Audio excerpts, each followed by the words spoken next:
mes amis, nous retrouvons comme tous les 15 jours Thierry, que je remercie pour sa fidélité et sa disponibilité. Il revient nous parler, on a pas mal d'actualités sur Gaza, mais je voulais commencer à dire, je me suis fait beaucoup insulter, puisque les gens aujourd'hui en France, le réflexe, en tout cas chez beaucoup de gens, sur YouTube, sur les autres réseaux c'est pas forcément le cas, mais sur YouTube, le réflexe de beaucoup de gens consiste à confondre ne pas être d'accord et injurier les autres ou les agresser. Et en plus, quand on leur dit écoute, tu me parles pas comme ça, du coup on dégage, voilà, on dit ah ben vous êtes agressif. Donc les gens sont convaincus lorsqu'ils sont très agressifs d'être gentils et sont convaincus lorsqu'on leur répond qu'on n'est pas d'accord qu'on les agresse sans raison. J'ai été beaucoup agressé, injurié, souvent dans des termes vraiment, on se dit mais retomber sur terre, parce que les gens, lors de notre dernière interview qui durait 1 heure, plus d'1 heure je crois, les gens ont trouvé que j'étais grossier parce que je t'interrompais, je ne te laissais pas t'exprimer. Je voulais que tu réagisses sur ce point parce que voilà, je crois que c'est un malentendu pour beaucoup d'auditeurs. Moi, j'apprécie de venir discuter avec toi parce que c'est une discussion. En fait, quand je parle tout seul, je ne sais pas ce que je dois dire. Je n'ai pas idée de ce qui n'est pas connu du public. Moi, je vis en fait dans un monde un peu à part où je suis en contact avec ces événements, mais lorsque je parle à ma voisine, je me rends compte qu'elle ignore tout ce dont je parle. Mais il faut discuter avec elle pour savoir les informations dont elle a besoin. Et donc, moi, j'aime venir ici parce que tu m'interromps et que tu me poses des questions. Bah, je voulais qu'on refasse cette mise au point. Je vais refaire le cadrage doucement parce que tu bouges.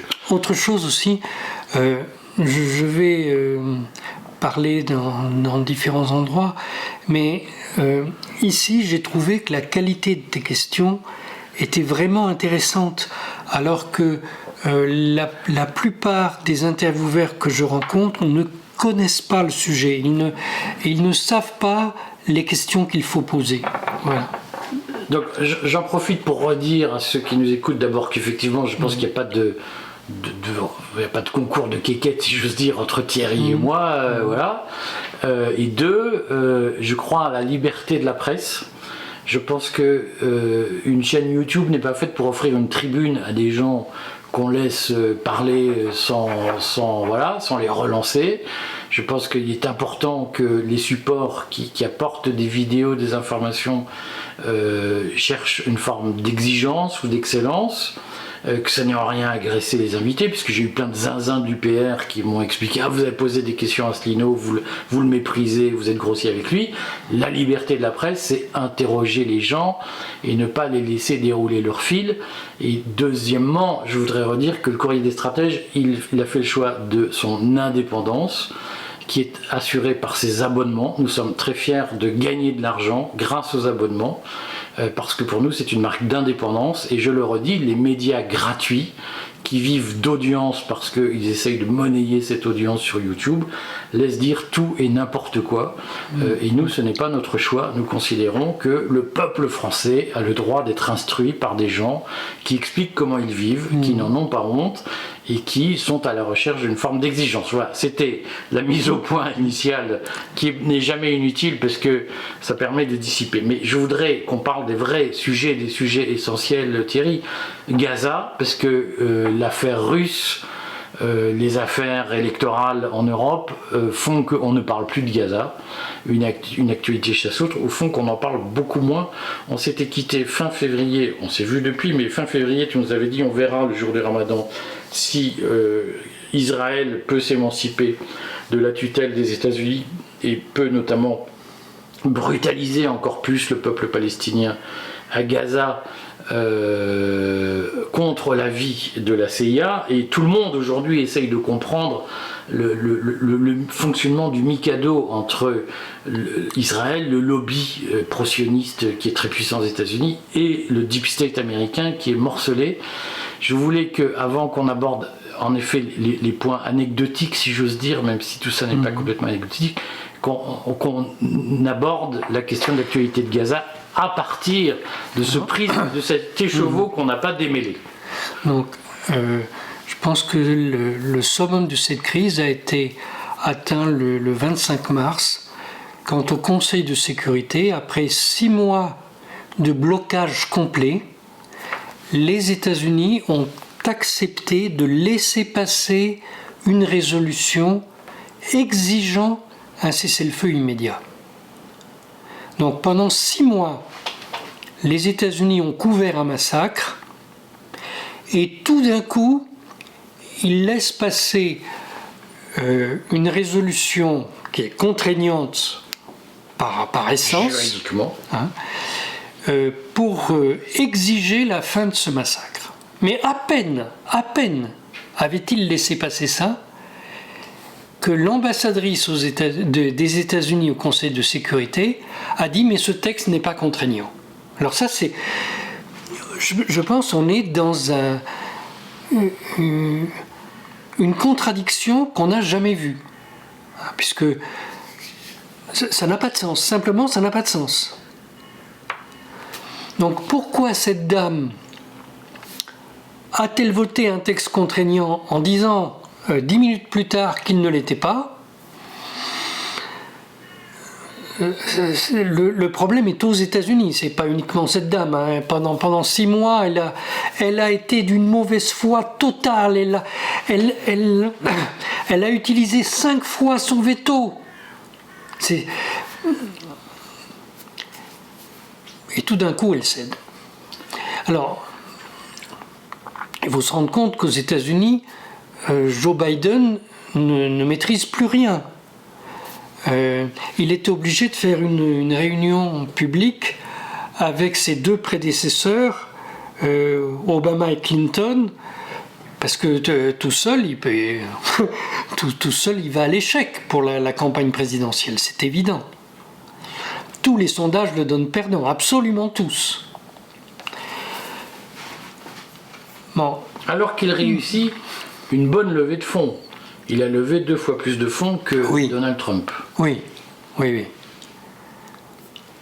Mais les gens ne vont pas voter pour lui. Et par contre, ceux qui vont voter pour Trump vont effectivement se déplacer aux urnes. Donc, à la fin, Trump a beaucoup de chances d'être élu. Donc ça, sûrement, ça joue. Mais il faut se rendre compte que dans les élites gouvernantes aux États-Unis, parce que bon, arrêtons de dire que les États-Unis sont une démocratie, ça n'a vraiment rien à voir avec ça. Les dernières élections présidentielles ont été dépouillées à huis clos. Hein. Donc je ne sais pas moi qui a gagné les dernières élections présidentielles, mais dans une démocratie, on ne dépouille pas les élections à huis clos. Mais Donald Trump n'est pas parvenu à prouver qu'il y avait eu fraude. Bah évidemment, ça a été à huis clos, on ne sait pas. Bon. Donc, dans ces élites dirigeantes, maintenant, beaucoup de gens sont opposés au soutien des États-Unis à Israël. Ça, c'est clair. Pourtant, les États-Unis continuent à envoyer des armes à Israël. Et quand ils ne les envoient pas directement, ils autorisent certains États alliés à transférer des armes vers Israël. La presse américaine, d'ailleurs, signale en ce moment ce paradoxe qui est que, au fond, l'industrie de l'armement aux États-Unis est une grande pourvoyeuse d'armes pour Israël aujourd'hui, tout en ayant des positions officiellement du gouvernement israélien plutôt en retrait sur l'affaire de Gaza. Bon, moi je constate juste que c'est le désordre aux États-Unis, que le vrai problème c'est de savoir qui gouverne. Et aujourd'hui, qui gouverne aux États-Unis, ben, franchement, je ne sais pas, et je pense que personne ne le sait. De ce que m'ont dit des gens bien introduits, si j'ose dire, il y aurait une alliance de fait entre la CIA et le FBI qui n'existait pas auparavant, et au fond, aux États-Unis, il y aurait aujourd'hui une forme de prise en main du pays par les services. Est-ce que c'est quelque chose qui fait écho en toi? Moi, une alliance entre la CIA et le FBI, j'ai du mal à y croire. C'est vraiment deux services qui ont un lourd passé l'un contre l'autre. Bon. Ce qui est plutôt sain, démocratiquement. Cette rivalité entre le FBI et la CIA, c'est un contre-pouvoir.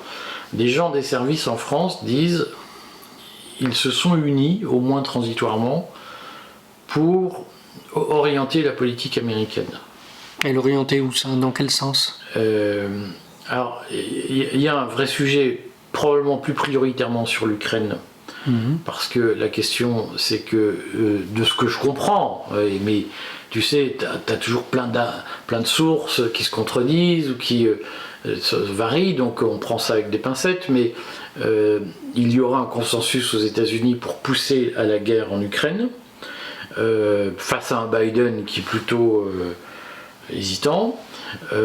Et sur nous, ce que j'observe, c'est que nous, on est poussé. J'en profite puisque tu me tends la perche. J'en profite pour intervenir plus que d'habitude. Les gens ne savent peut-être pas que le courrier est très souvent tamponné, comme on dit, par des intermédiaires un peu loufoques ou pas d'ailleurs, mais qu'on identifie assez rapidement comme proches des services.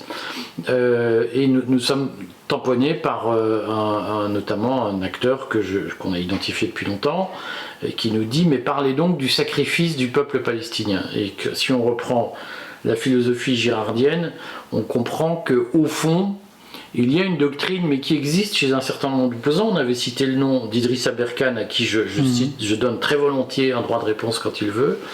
Je sais que Pierre-Yves Rougeron, Bertrand Schoeller, pour ceux qui le connaissent, même s'il est beaucoup moins connu et beaucoup moins intellectuellement riche, ces gens ont beaucoup dit qu'au fond, pour avoir la paix, pour que la paix puisse émerger, il faudrait qu'on sacrifie Gaza. Qui est la grande théorie du sacrifice que les chrétiens connaissent, puisque la Pâque est fondée sur le sacrifice. Ah non, pas la Pâque catholique, pas la Pâque chrétienne, c'est la Pâque juive qui est fondée sur le sacrifice. Alors, on ne va pas revenir là-dessus. La Pâque chrétienne, elle est fondée sur la résurrection, c'est pas du tout pareil. Voilà, mais on peut dire que dans la Pâque chrétienne, il y a la mort puis la résurrection, qui est la mécanique du sacrifice. Et je pense que certains aimeraient bien actionner ce vieux réflexe archaïque dans les sociétés occidentales, qui est qu'au fond, si on veut assurer une renaissance, eh bien, on sacrifierait les Palestiniens en forme d'holocauste, ça irait bien. Donc nous sommes poussés par des gens qui nous disent écrivez des articles sur le Gaza est une terre sacrifiée.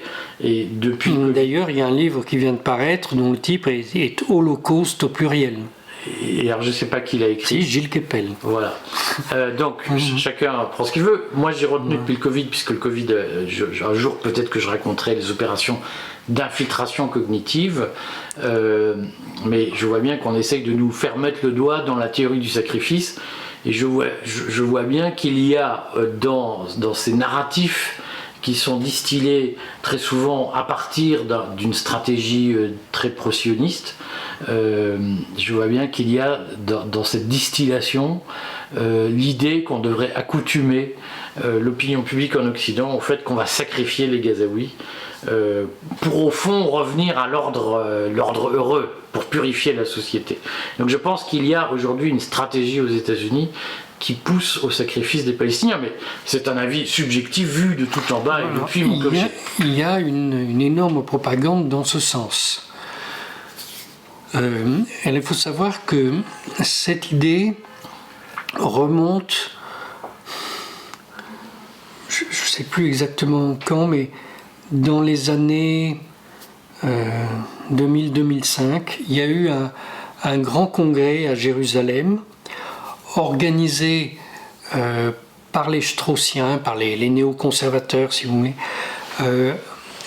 à Jérusalem, avec moitié de personnalités des États-Unis et moitié de personnalités d'Israël, mais pratiquement tous juifs. Et tous ces gens-là ont expliqué que la paix sur terre ne pourrait venir que quand il y aurait la paix en Palestine, lorsque le peuple arabe aurait été mis au pas. Bon. Alors, ce vieux schéma se développe en s'appuyant sur la théorie du sacrifice de René Girard, un Français qui a été professeur de philosophie aux États-Unis. Chrétien d'ailleurs. Chrétien, oui. Mais je ne vois pas pourquoi la paix dans le monde dépendrait de la paix en Palestine. Franchement, ce sont des assertions sans fondement. Hein. Mais ça permet de donner un aspect eschatologique à quelque chose qui est très terre à terre. On va tuer des gens, mais non, on ne va pas tuer des gens, on va faire la paix dans le monde.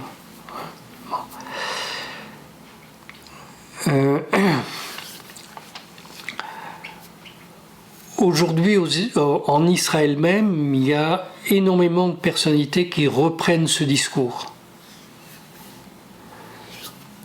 C'est difficile de savoir combien de gens ils représentent. C'est eux qu'on entend dans les médias, mais savoir ce que pensent les Israéliens, c'est de plus en plus difficile. Et ça change très vite. Ça change très vite.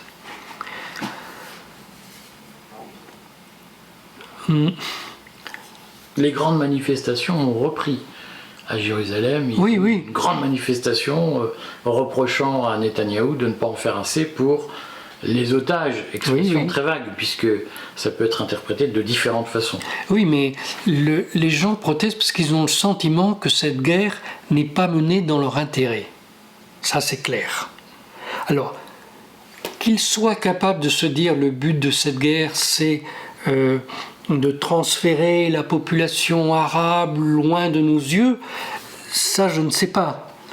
Mais en tout cas, ils ont compris que Benjamin Netanyahou ne cherche pas à défendre les intérêts des Israéliens. Ça, c'est très clair pour eux.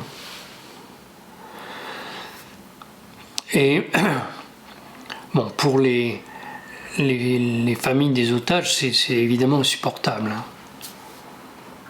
Et vous savez que ça va très loin. Hein. Il y a eu des manifestations dans des casernes contre des très hauts gradés, avec des familles d'otages qui sont venues, parce qu'il y a des otages qui ont été tués, en disant « il a été tué à cause de vous hein ». Donc, nous ici, on n'a pas idée de ce climat révolutionnaire là-bas. Et je pense que pour les Israéliens, bon, ils sentent qu'il y a un côté insurrectionnel, mais ils ne savent pas où ça va déboucher. Dans la pratique, on a vu, alors l'actualité a fourmillé, mais il y a surtout un sujet qui, moi, me pose question. On a vu Israël s'attaquer à l'hôpital Al-Shifa. Peut-être que tu pourrais nous dire en quoi consistait cette attaque. Puis on a surtout vu Israël dire « nous avons terminé les opérations, nous en allons ». Mais non, mais ils ont terminé les opérations dans cet hôpital. Dans cet hôpital. Comment il faut interpréter cette affaire? Puisqu'en même temps, il y avait la pression américaine, mais aussi la pression de la Cour internationale de justice qui a enjoint à Israël de respecter les populations civiles, de prendre des mesures pour la protection des populations civiles. Comment on interprète cette opération de l'hôpital Al-Shifa par l'armée israélienne? Alors, je vais revenir à la résolution qui vient d'être adoptée par le Conseil de sécurité. Donc cette résolution enjoint Israël de négocier immédiatement un cessez-le-feu qui puisse déboucher sur une paix. Et Israël, sa première réaction, ça a été d'interrompre les négociations, puis ils ont réfléchi, tout ça, ils ont repris les négociations, mais manifestement avec l'idée de ne pas aboutir à la moindre décision. Donc cette résolution, je le disais en introduction, elle est contraignante. elle n'est pas simplement contraignante pour Israël et le Hamas. Elle est contraignante pour tous les États membres des Nations Unies. Et elle est particulièrement contraignante pour les États qui l'ont votée, dont la France. Alors, qu'est-ce que la France a fait depuis ? Rien. Rien. Nous sommes d'accord. Rien. On a un ministre des Affaires étrangères qui reprend avec un talent très discutable le prêt-à-penser de la doxa mondialiste. Voilà. Oui, mais on n'en sort pas. Bon, le document dit qu'il exige de faire cette paix. D'autre part, le document et la discussion qui a eu lieu font référence à la décision de la Cour internationale de justice. Si le cessez-le-feu n'est pas décidé immédiatement, ce qui est le cas, alors Israël s'est engagé clairement dans une politique génocidaire. Ça n'est plus discutable, c'est le droit. Mais si Israël s'est engagé dans une politique génocidaire, alors nous, Français, par exemple, vous savez que le gouvernement français a décidé qu'il n'enquêterait pas sur ce que font les doubles nationaux franco-israéliens qui ont rejoint Tsahal. D'accord ? Mais si Tsahal commet un génocide, alors les Français qui ont rejoint Tsahal sont complices de ce génocide. Que fait le gouvernement français ? On a éludé d'ailleurs depuis le début la question de la binationalité, qui est une question, je le sais, de sources sûres là aussi, qui angoisse la communauté juive de France. On pose sur la table la question. Comment tu expliques alors qu'il y a eu des mouvements extrêmement actifs pour dénoncer la binationalité des Algériens, des Nord-Africains, même des Africains au sens large, il y a un tabou sur la binationalité des Juifs de France. Parce que les Juifs en général, ceux qui sont sionistes, pensent toujours que si un jour ils étaient persécutés dans leur pays, ils pourraient émigrer en Israël. Donc, mettre en cause la double nationalité, c'est mettre en cause cet espoir. Bon, mais quand même, il faut choisir. Oui, sauf que la loi fondamentale israélienne considère que la binationalité des Juifs est une clé de voûte de la construction d'Israël même. Donc, oui. Si on la supprime, il y a un problème en Israël. Oui, il y a ça, mais je n'ai pas entendu non plus beaucoup de remarques sur la double nationalité entre la France et les États-Unis. Effectivement. Pour en revenir à l'hôpital Al-Shifa, à quoi servait cette opération ? Et quel en est le bilan humain ? Et comment on explique qu'Israël ait finalement dit on arrête ? Alors, à quoi elle servait ? D'après les porte-paroles de Tsahal, le Hamas avait réinvesti cet hôpital. Alors, l'avait-il investi avant, ça on ne sait pas, mais bon, il l'aurait réinvesti et il aurait tenu des réunions à l'intérieur de cet hôpital. Bon, je vous rappelle qu'on nous avait raconté d'abord que c'était dans l'hôpital, puis après c'était sous l'hôpital, puis finalement c'était nulle part. Et voilà, tout d'un coup c'était à nouveau dans l'hôpital. Donc, les récits des porte-paroles de Tsahal se contredisent complètement les uns avec les autres.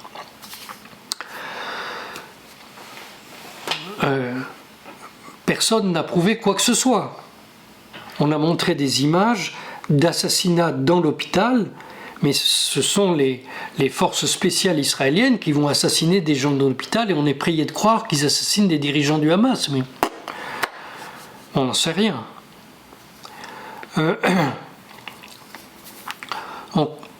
À mon avis, il s'agissait d'en terminer avec toutes ces discussions en bombardant cet hôpital. Voilà, ça n'a débouché sur rien, sinon sur un massacre. On sait combien de personnes sont mortes dans ce massacre ? Ah, je ne sais pas, moi aussi. Il y a eu des estimations, mais je ne sais pas.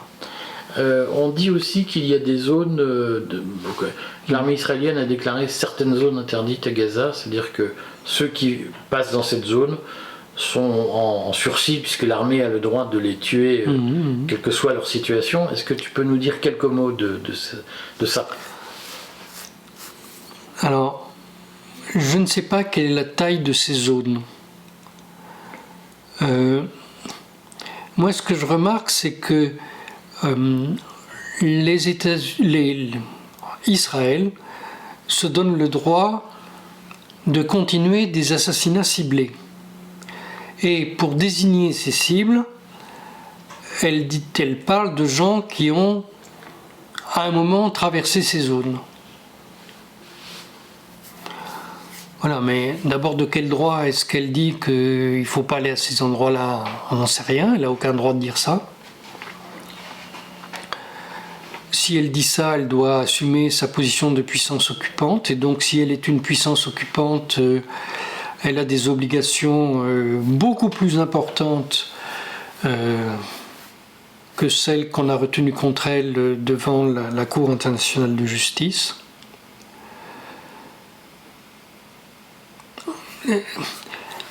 Là aussi, on est devant un grand nombre de contradictions. On change de récit selon son interlocuteur, selon les moments. Est-ce que Israël occupe ou non Gaza?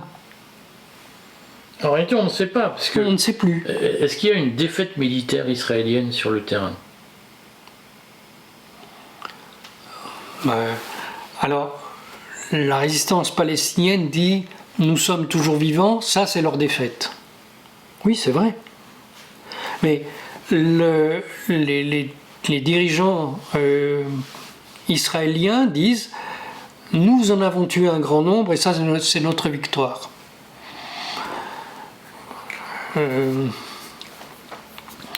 Moi, la seule chose que je vois, c'est que Israël n'a pas atteint ses objectifs. En tout cas, l'armée israélienne disait, je ne sais pas si c'est ça qu'elle pensait, mais disait que ça ne durerait que quelques semaines. Ça fait 6 mois que ça dure. Et aujourd'hui, la résistance palestinienne est toujours debout.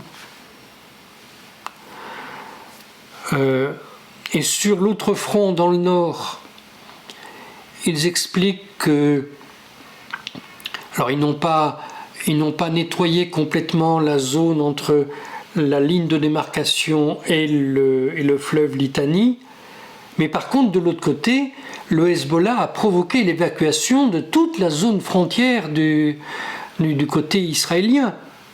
Il n'y a plus aucun civil. Alors on annonce qu'on va rouvrir 2 écoles à cet endroit-là, mais apparemment il n'y a aucune famille qui va envoyer ses enfants dans ces 2 écoles.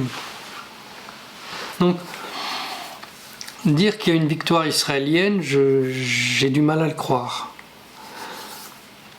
Mais si nous prenons du recul, le Hamas est vraiment demandeur d'un cessez-le-feu. Alors il est demandeur d'abord pour la population civile palestinienne, mais probablement aussi pour lui-même. Il a présenté ses excuses aux Palestiniens d'avoir provoqué des souffrances. Et par contre, les Israéliens ne cherchent pas le cessez-le-feu. Et au contraire, les Israéliens font tout pour provoquer la guerre généralisée. Rendez-vous compte, il y a 2 jours, 3 peut-être, ils ont bombardé le territoire iranien. Dis-nous ce qui s'est passé, puisque tu abordes le sujet, Thierry, ce qui s'est passé à l'ambassade d'Iran à Damas, puisqu'il y a eu un bombardement par les Israéliens, assumé par les Israéliens. Enfin, bien qu'il ne l'ait pas revendiqué en public, mais bon. C'est plus facile de ne pas revendiquer un attentat que de ne pas revendiquer un bombardement. C'est-à-dire qu'il y a peu de groupes terroristes qui ont des avions à disposition pour bombarder. Donc, Donc, il faut être bien clair, l'ambassade, le consulat et la résidence de l'ambassadeur ont une fiction d'extraterritorialité, c'est-à-dire que c'est le territoire iranien en Syrie. Et ils ont donc bombardé ce territoire iranien en Syrie. Alors, ils n'ont pas touché les locaux de l'ambassade, mais juste à côté, mitoyen, il y a un mur commun. Ils ont détruit le consulat et ils ont atteint aussi la résidence de l'ambassadeur. Alors, c'est un travail qui a été très très bien fait. À mon avis, ça suppose qu'ils avaient placé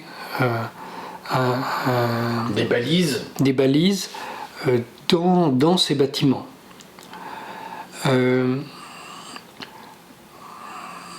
Je connais bien ce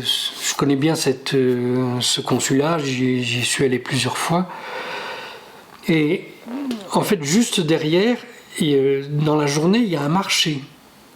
Donc si vous voulez faire ça sans tuer les civils à côté, c'est vraiment un travail de précision. Et cette ambassade, il y a déjà eu des attentats contre l'ambassade, mais elle était très bien protégée. Ils avaient construit je ne sais pas comment ça s'appelle en français, mais on avait fait un très grand mur. En fait, c'était des planches de bois des deux côtés et de la terre au milieu. Donc si vous tiriez dessus, en fait, ça amortissait le choc. Bien sûr, vous traversez ce mur, mais votre engin explose à cet endroit-là. C'est une palissade. Voilà, une palissade. Donc, les victimes, ça a notamment été le plus gros gradé des gardiens de la Révolution en Syrie qui se trouvaient là. Et des membres de son staff, et puis des gens qui travaillent au consulat et certainement du personnel de la résidence de l'ambassadeur. Est-ce que c'était ce général qui était nommément visé? Est-ce qu'il posait un problème particulier aux Israéliens? Écoutez, moi je ne sais pas, hein, c'était pas marqué sur la bombe, mais Soleimani, par exemple, quand il a été assassiné à distance, on l'a assassiné parce que il posait un problème. Oui. Là, cet homme était responsable du transfert des armes avec des guidages de précision dans cette région. Je pense qu'il transférait le guidage. Les armes sont fabriquées sur place. Donc bien sûr, il est très probable, mais ça n'est pas certain, qu'il était la cible. En tout cas, en tirant sur le territoire iranien, les Israéliens avaient en tête de déclencher une guerre régionale. C'est dans ce but qu'ils l'ont fait. Pourquoi? C'est quoi leur intérêt à déclencher une guerre régionale? Parce que dans leur esprit, si Israël était attaqué par l'Iran, les États-Unis se mobiliseraient pour défendre l'État hébreu. Alors qu'aujourd'hui, comme expliqué au début, en fait personne n'y comprend rien, mais c'est clair qu'ils ne sont plus du tout à 100% pour Israël. Alors, comment les Iraniens vont réagir à ça? Il faut se rendre compte que les Iraniens sont en train de discuter en sous-main avec les États-Unis. Il y a déjà eu plusieurs rencontres à Oman. Et en fait, on se dirige vers un accord avec les États-Unis et une nouvelle redéfinition du Proche-Orient. Donc ça, Israël veut le faire échouer, c'est sûr. Mais, à contrario, les Iraniens ne veulent pas rentrer en guerre contre les États-Unis. Donc ils ne vont pas rentrer en guerre contre Israël. D'ailleurs, jusqu'à présent, l'Iran est un facteur de stabilité dans cette région, contrairement à ce qu'on dit ici. S'il n'y a pas de guerre, c'est grâce à l'Iran. Si on fait un raccourci ou une coupe longitudinale, est-ce qu'on peut faire un parallèle entre le bombardement, j'allais dire l'attentat, le bombardement contre l'ambassade d'Iran à Damas et l'attentat du Crocus Hall à Moscou? Est-ce qu'on peut dire que ces deux événements violents participent d'une logique d'escalade de la guerre? Oui, mais ces deux mouvements ont leur origine dans deux états-majors différents. Parce que ce qui s'est passé au Crocus Hall, c'est l'utilisation des djihadistes contre Moscou. Ça dure depuis la guerre froide. Depuis la guerre froide, les États-Unis utilisent les djihadistes contre Moscou. Notamment depuis l'invasion de l'Afghanistan par l'armée russe. Non, il n'y a pas eu d'invasion de l'Afghanistan par l'armée russe. C'est le gouvernement afghan de l'époque. Je pense qu'on l'a bien piqué. Non, c'était le gouvernement afghan de l'époque, qui était un gouvernement communiste, qui a appelé à l'aide les soviétiques, et les soviétiques sont venus légalement en Afghanistan. Ce sont les États-Unis et le Royaume-Uni qui ont organisé les talibans à l'époque, qui les ont armés, avec des armes israéliennes d'ailleurs. Tout ça est établi, il y a une quantité de livres sur le sujet. Les États-Unis, donc le Royaume-Uni et Israël, utilisant le personnel de la Ligue anticommuniste mondiale contre les soviétiques. Et c'est à ce moment-là qu'ils vont chercher un des membres de la Ligue anticommuniste mondiale, M. Oussama Ben Laden, un milliardaire saoudien violemment anticommuniste, et qui vont le transformer en un chef djihadiste, qu'il n'était pas jusque-là. Donc ils vont l'installer en Afghanistan pour lutter contre les soviétiques, et après on sait toute la belle carrière qu'ils vont lui offrir.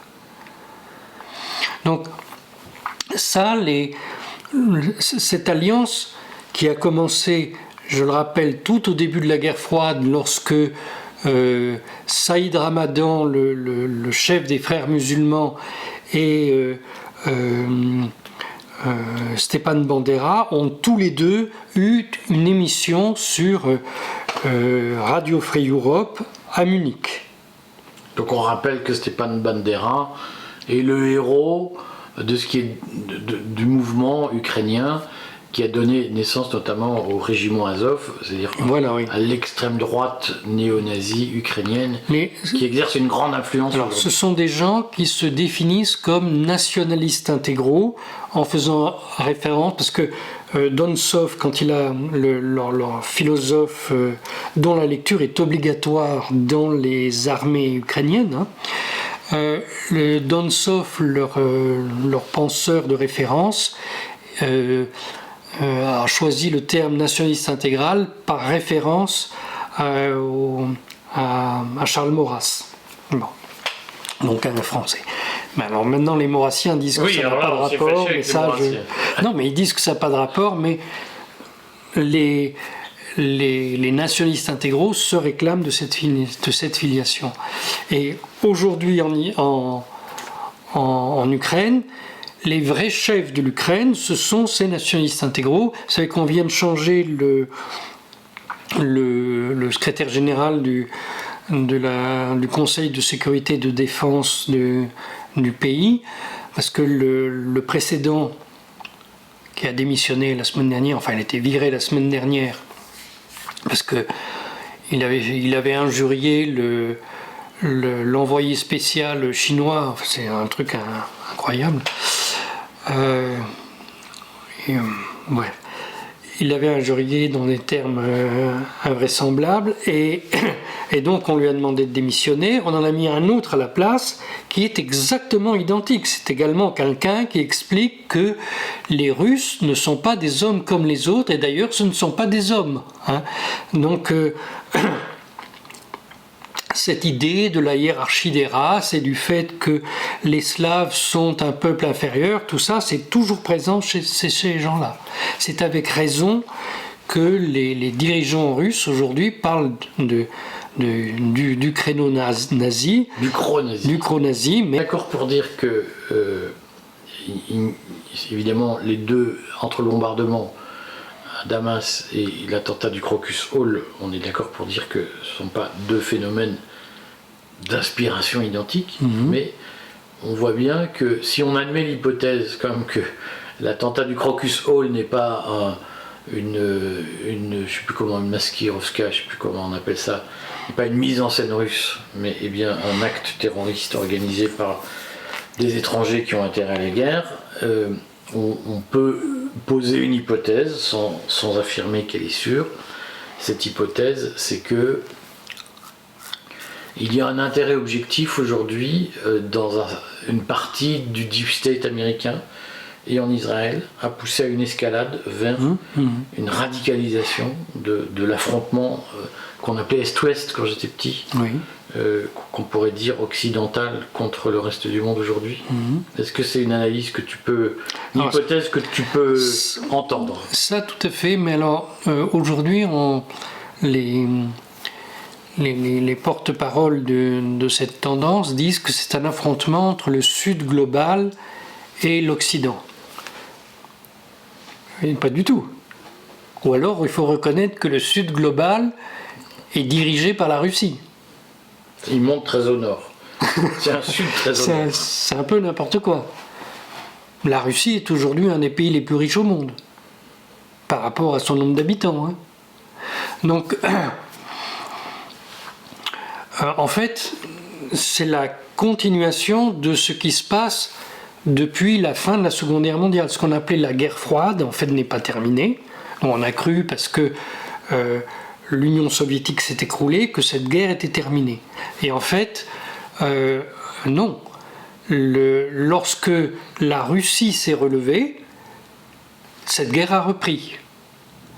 Et il se trouve que désormais, comme l'Occident n'a pas cru que la Russie se relevait, celle-ci s'est effectivement relevée très, très, très vite et très fort. Et aujourd'hui, l'armée russe est beaucoup plus puissante. Il n'y a aucune comparaison possible par rapport aux armées occidentales, États-Unis compris. Je répète, hein, c'est là, s'il y a une chose que les militaires français ont appris au cours de ces 2 dernières années de guerre, c'est bien que l'armée française ne vaut plus rien. L'armée française, elle est capable de mener une guerre au Sahel contre des va-nu-pieds, mais elle n'est pas capable de résister. Il y a eu un débat en commission de la défense à l'Assemblée nationale. Est-ce que l'armée française résisterait 1 jour et demi ou 2 jours à l'armée russe? Voilà, c'est ça. Donc maintenant, tout le monde le sait. L'armée française est au-dessous de tout. Il faudrait 10 ans pour minimum, mais énormément d'investissements, et rétablir le service militaire et plein de choses pour la rendre capable de résister. Voilà. Mais c'est le cas de toutes les armées occidentales, États-Unis compris. Les États-Unis n'ont aucune arme nouvelle depuis la chute de l'Union soviétique, rien du tout. Et quand ils vendent des armes nouvelles, on voit bien que c'est de la camelote. Le fameux F-35 vous savez, ils ont fait un avion multirôle qui peut remplacer tous les avions et faire tout en même temps sur le champ de bataille. Et en fait, il est juste capable d'avoir des accidents, cet avion, c'est tout. Il ne fait pas ce qui est promis dans la brochure de vente. Mais Israël a promis d'en acheter. Oui, alors ça... C'est le prix à payer pour le soutien à la guerre. Ah oui, mais ce sont des très mauvais avions. Très mauvais avions, très loin derrière les avions français. Et alors... Derrière les avions russes et chinois, ça ne vaut rien. Concrètement, donc, quelle est la stratégie d'Israël? Quelle est sa visée intentionnelle lorsque Israël bombarde l'ambassade d'Iran à Damas et tue un général très politique, puisque les gardiens de la Révolution, c'est un peu la garde de l'armée. Ils ont dû se dire, si l'Iran ne réagit pas, l'Iran sera démonétisé auprès de tous les peuples du Moyen-Orient qui, pour le moment, quoi qu'on en dise, considèrent l'Iran comme un exemple. Un phare. Un phare. Même si intérieurement, on sait bien que ce n'est pas le cas, mais en politique internationale, ça compte l'Iran.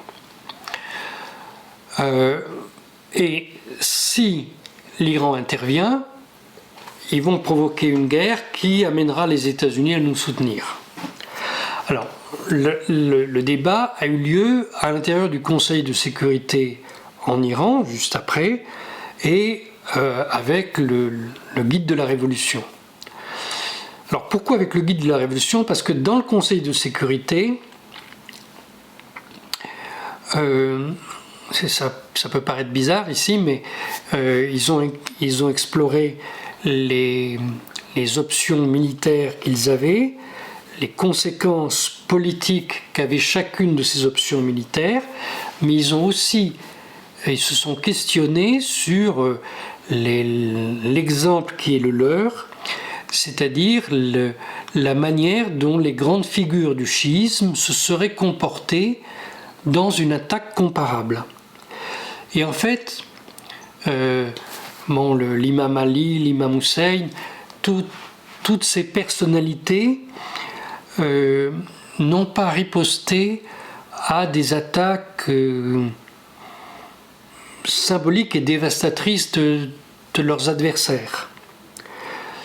Donc ils se sont dit, voilà, nos figures de référence ont cherché d'autres manières de répondre. Parce que ces figures de référence cherchaient à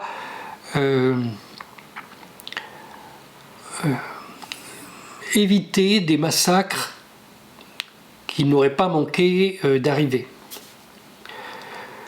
Donc ils ont été voir le guide de la Révolution, puisque c'est lui qui, dans leur manière de penser, a la connaissance théologique et la connaissance politique qui permet de savoir s'il faut attaquer ou pas.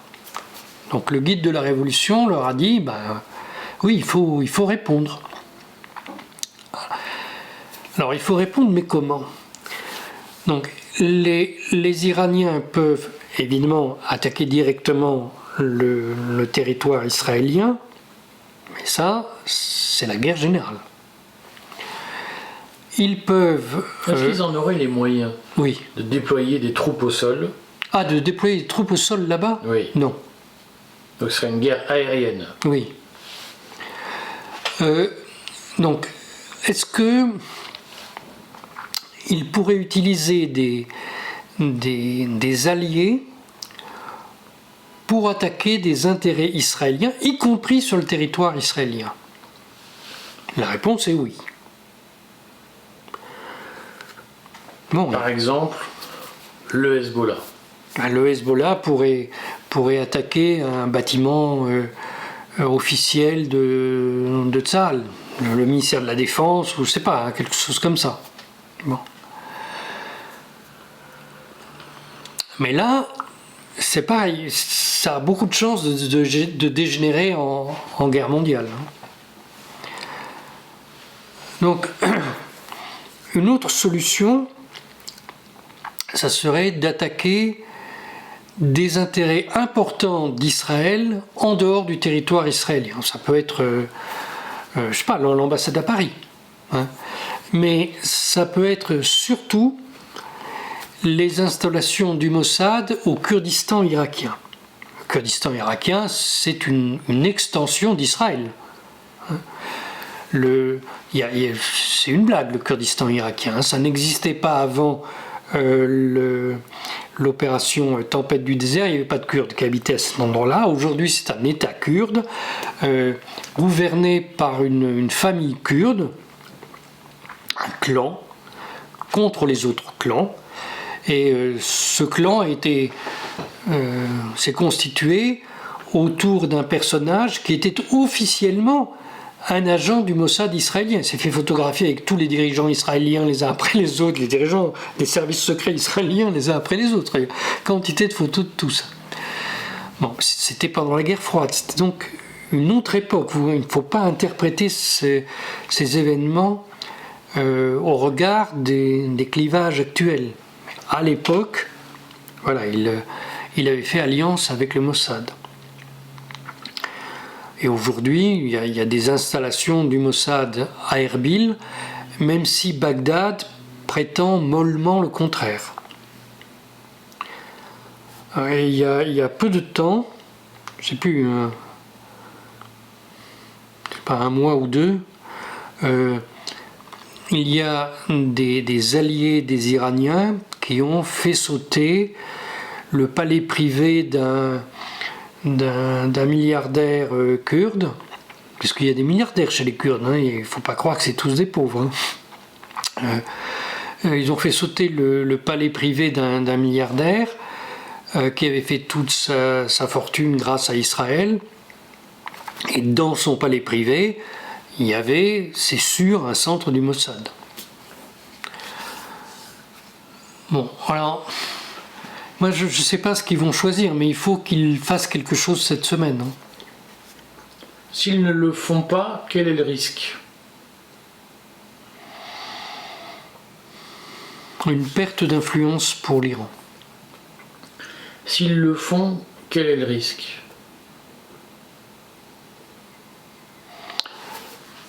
Qu'on ne comprenne pas le dosage qu'ils font.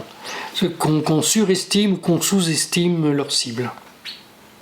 Alors, c'est parce que quand on surestime, on comprend bien, parce que je reviendrai à mon raisonnement après, mais si on surestime leur cible, le risque est celui de l'engrenage. Si on le sous-estime, quel est le risque? Mais c'est ce que je dis, le halo qui entoure les gardiens de la Révolution serait ébréché. Est-ce que, tu n'es évidemment pas Madame Irma, mais en termes de risque, d'intensité du risque, celui de l'escalade régionale, tu l'évalues comment aujourd'hui? Un risque intense ou un risque faible d'escalade régionale, sachant qu'au fond Israël a librement décidé d'agresser unilatéralement l'ambassade d'Iran en Syrie, ce qui sont deux lieux symboliques en soi. Je pense que c'est trop tôt pour répondre à cette question, que là, dans les prochains jours, il doit y avoir une réaction diplomatique très importante. Parce que attaquer une ambassade, à l'époque moderne, il n'y a pas tellement de précédents. Il y a l'ambassade de Chine qui a été bombardée par les États-Unis en 99 en mars 99. À Belgrade, hein, pendant la première attaque de l'empire des États-Unis contre le monde. Hein. C'était en Europe, hein, qu'on ne raconte pas qu'il y a une guerre nouvelle en Europe, c'était en Europe. Donc il y a eu cette attaque, mais la Chine n'a pas réagi. Elle n'a pas réagi pour une raison qui n'est pas publique. En fait, parce que la Chine a eu la certitude que les États-Unis n'avaient pas visé son ambassade. Et c'était vrai? Oui.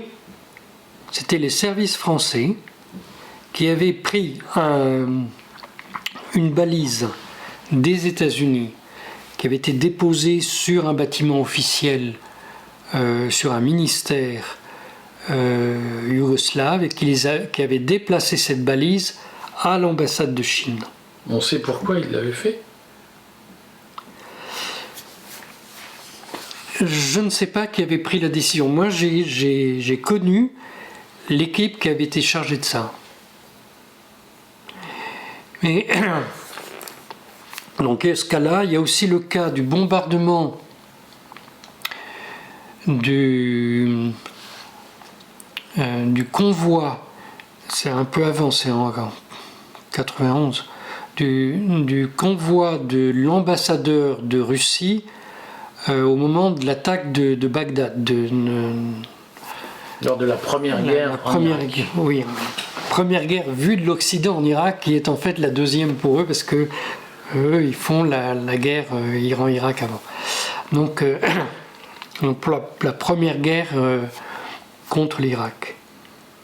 Là, les Russes n'avaient pas réagi parce qu'à l'époque, ils n'avaient pas les moyens de réagir. Mais c'est d'une extrême gravité.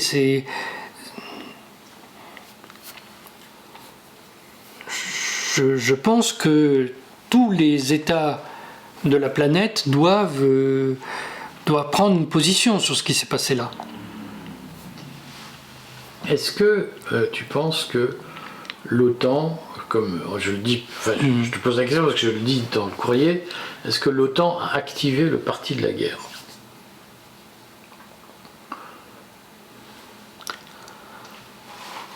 L'OTAN m'a l'air divisée de la manière dont nous parlions tout à l'heure des États-Unis.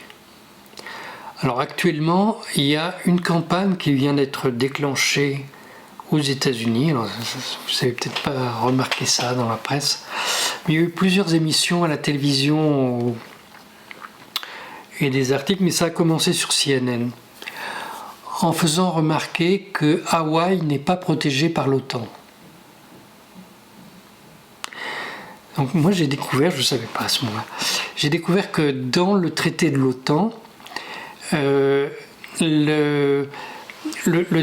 on définit la zone géographique d'intervention de l'OTAN.